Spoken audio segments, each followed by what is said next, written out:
Hey there, so during the lockdown I took a holiday and I've been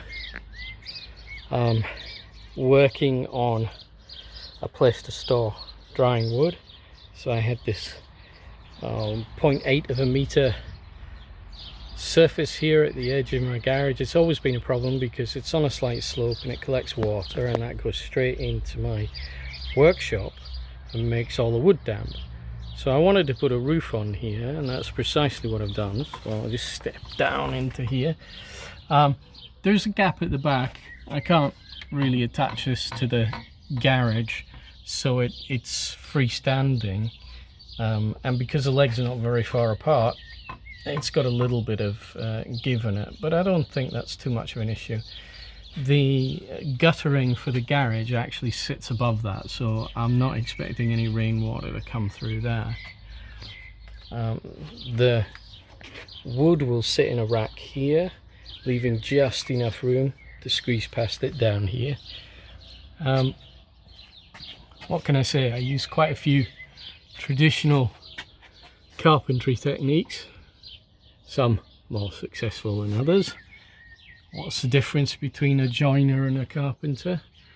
About 1/4 of an inch. So here we've got a nice joint. Back there we've got a 1/4 of an inch joint. So that's not too bad though. And the three-way joints were very nicely done. I enjoyed doing those, and I'll be using those for tables in the future. Most of the problems from this come from the fact that the wood comes in pre-done chunks, and it's not very high quality. So when you make the joints, you tend to get breaks, and I think you saw one of those early on. So that is my first roof construction. If I was going to do it again, I would do it differently, but I made the mistake of thinking, hey, this roof is not load bearing, right? Which means that I don't need it to be particularly strong. And then I realized Polish winters, everything gets covered in 3 foot of snow. It's going to be load bearing. So I had to then go ahead and frig up some joists to just make it stronger. However, everything's angled nicely.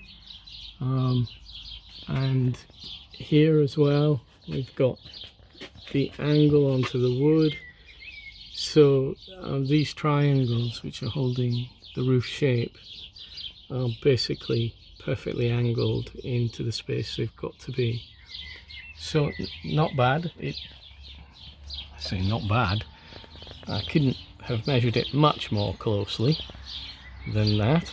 So I think I've done quite a good job. I've got the maximum use of the space here, and I'm quite happy with the final result. Thanks.